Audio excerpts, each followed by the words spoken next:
So I went to teach with the aim or the goal of saving money. They were paying me $200 a month. But I need to pay a rent for maybe $25. Okay. Yeah. But I had my younger brother. You know, he was going to that same Catholic high school. So I had to check in for his school fees. Okay. Were you nervous to be in a brand new place like that city that you were in? Were you nervous? No, not nervous, but I was depressed. You want to go to college, that's the aim. The aim is not just to go to Poland. No, you want there to study, to get a degree. All your friends are in university, you are not there. Okay, so you know, that was the issue. So I was there up to July. I was ashamed now, I could not save the money. I was ashamed now to tell the white guy to give me back the money. But I was sitting in front of the place I was renting. Then he came there. What are you sitting so sad so? He started saying. I just found nothing. He said, lie. He knows. Yeah, he said, you're lying. They said, well, by the way, how about that scholarship? I just found out we have to go back. We're sent back to go back. But the reason I'm not opening my mouth to you now is I don't know where to get the money from to buy the ticket. Right there on that grass, he told me, say, I'll buy the ticket. He would do it for you.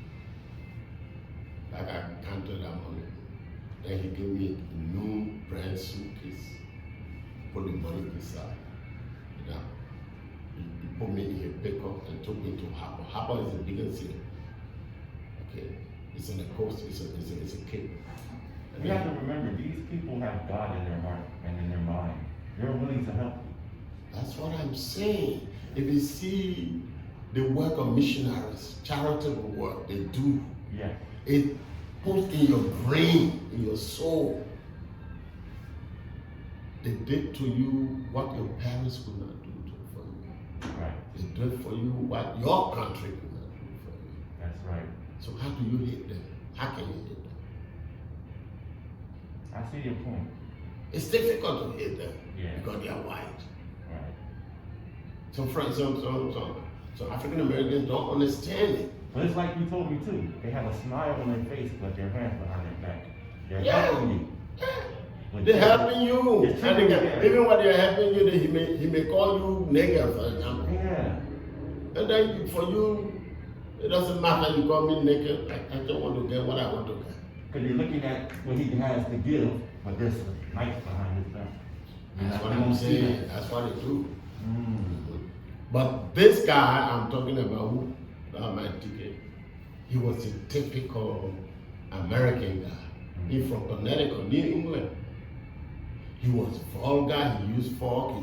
Not only on us as black, but on the white sisters who were there. He would call some of them licking bowl. Even though he's priest? Priest.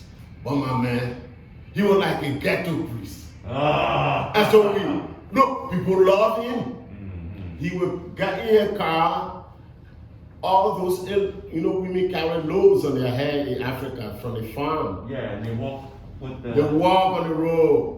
Larry will turn himself into a taxi cab. He's not charging money. He reach there, take the load from your head, put it in the pickup. Mm. It's an open pickup. He deliver you to your house. He going back there. That's the kind of guy we're talking about. I see. He didn't mean any harm for his bad words coming from his mouth. Asshole, fuck, calling women, white girls, licking bowl. He used to say, just like the way Trump talks here. Mm-hmm. That's how Larry used to be. Right. But vulgar, all over the place. But he was loved. By the women, they loved him. By everybody. Oh, okay. Because Larry will come to your rescue. You see, one thing that the white people kill black people is paternalism. To be paternalistic is to spoon feed people. You understand that word? That's paternalism. Is a barrier to development. If people are doing things for themselves, self-reliant, right, it's good. but to spoon feed them. Okay? They get something, they get a kick out of it, pretty much. Exactly. If they You treat you want to be like, spoon fed, and so, you know, that's what I always tell people. I say the hand that gives is the hand above. If I'm giving you $1, you chew your hand, right? Whose hand is up? My hand. Mine in the bottom. Exactly. See, that's not good, right? That's not good. That's what I'm saying. So if you want me to always to be at the receiving end, then you are at the bottom.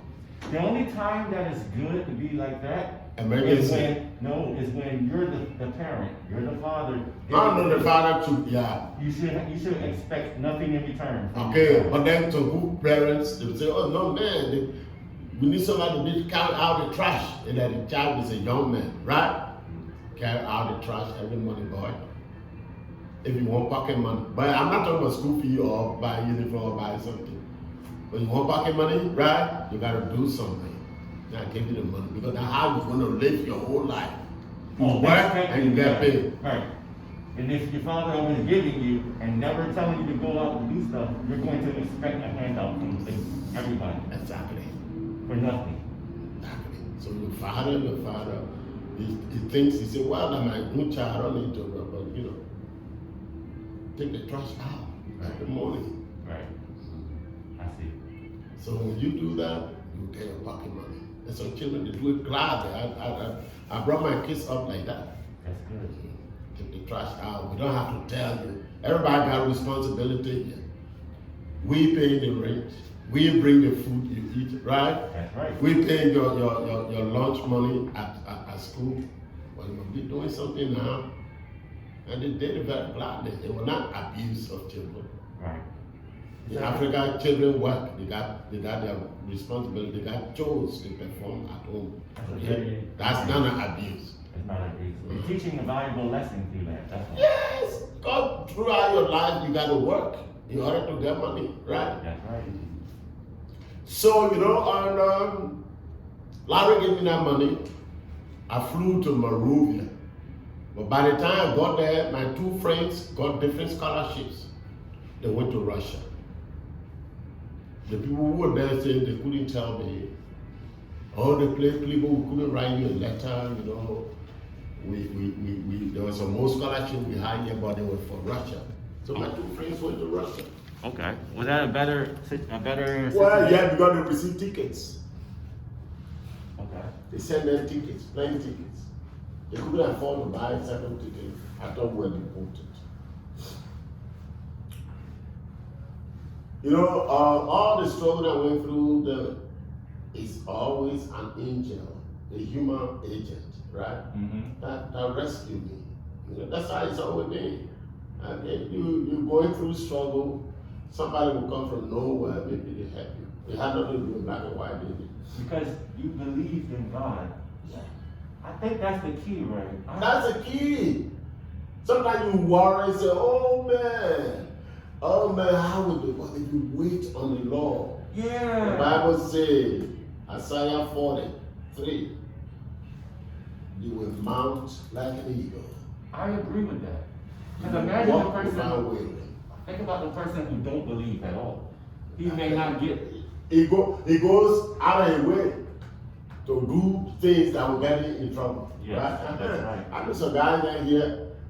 When we used to have the green card problem, they can't wait, especially for the Nigerians. And there's a Spanish guy who can sell contraband green card. Contraband green card. Yeah, they were printing some other way. They're artists. So you go pick it up. So everything you do, there's a detection there. They will detect it, and then they throw you back. But for me, another thing I never did here, I never went to a woman so I can get married to you, so that you can give me green card. Right, you don't want to do that. I don't want to get in trouble. Because when you do that, they might expect more from you. So need money and other things. Even if you have talked about money. It's not worth it at the end. It's not worth it. Yeah. You talk about money, sometimes when you give them the money, they still want something more. Mm-hmm. Maybe they want to sleep with you. or they want to use you, you know, all the time. They want to have absolute access to your income. It's funny because even the women, they have their hand down, but they got something behind their back. Exactly. A hidden agenda. That's what they are. Even a woman, right? Mm-hmm. So you know, so going, you know, that's how it was. So I didn't follow. I didn't run behind any woman. Okay. Yeah, for document. So well, those guys couldn't look at my two friends. They left. They went to Russia. Unluckily for me, For the girls, he just. she coming in. No, what? The girl that works here. Oh, they coming in now. I see one.